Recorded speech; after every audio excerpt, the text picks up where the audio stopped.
A death fake out. 20 chapters in. I'm gonna have some fun with this one.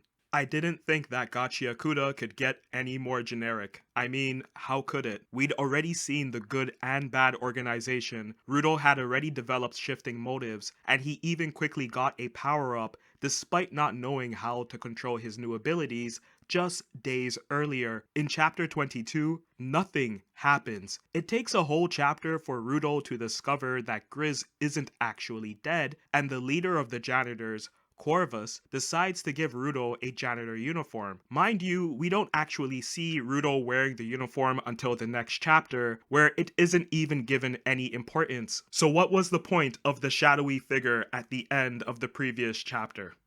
This is a problem that Urana has. She's great at putting together action scenes, but when attempting cooldown chapters or trying to develop characters or anything that isn't a battle, it's just a lot of fluff and lack of dynamics. What stands out the most in Gachiakuda is the art style.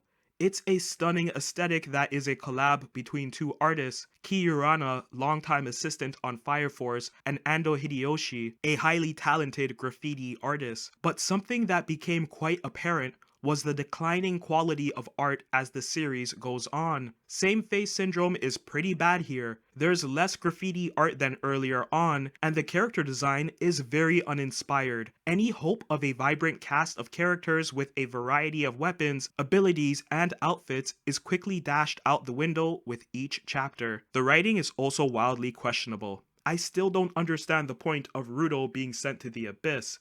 If he originally came from a shithole, what's the point of having him live in another wasteland type city? In fact, the world that Rudo lives in now is so much better for him compared to where he came from. It totally deflates a lot of moments for the reader when Rudo says something like, only the rich could afford sweets, and yet candy and desserts are in abundance in the Abyss. Members of the janitors often mention how bad the pollution is or how they may not have many resources, only to see them having feasts or engaging in battle helmetless in the very next chapter. This is too inconsistent, and the humor fucking sucks. I said this in my last video.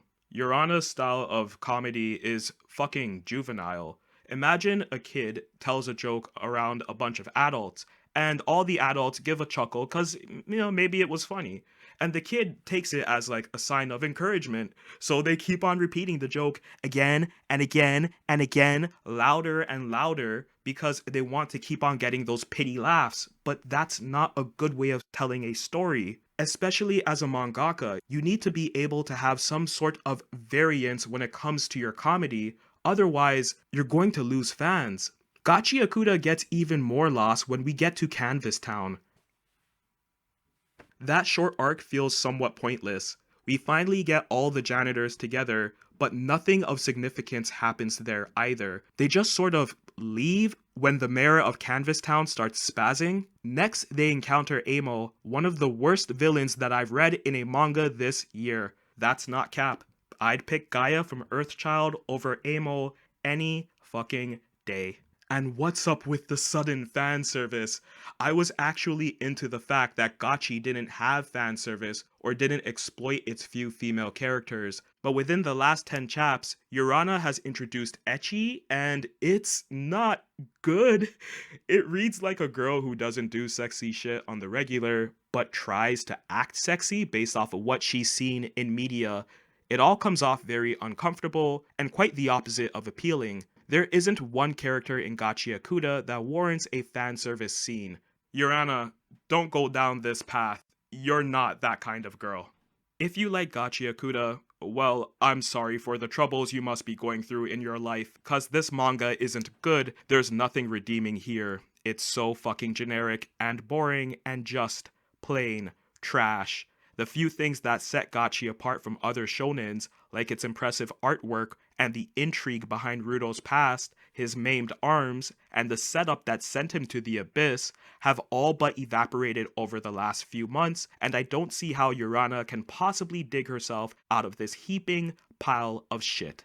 Before I sign off, I want to call out all of the AniTubers that were talking about Gachiakuda when it first dropped, and they've since gone radio silent. Where are you guys? Where's your follow-up video? Are you even reading this manga anymore? Hype in anime review circles can be a death sentence, not just for the content creators, but for the series itself. So many people are quick to call something next up, peak, GOAT, when they really don't know what the fuck they're talking about. And it sucks because you shouldn't have to grift for views in this day and age. Let the merit of your own work and personality shine through.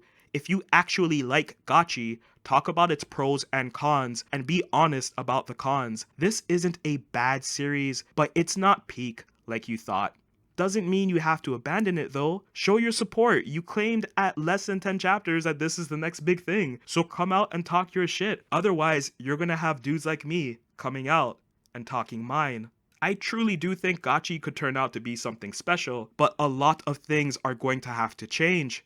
Until then though, 3 out of 10.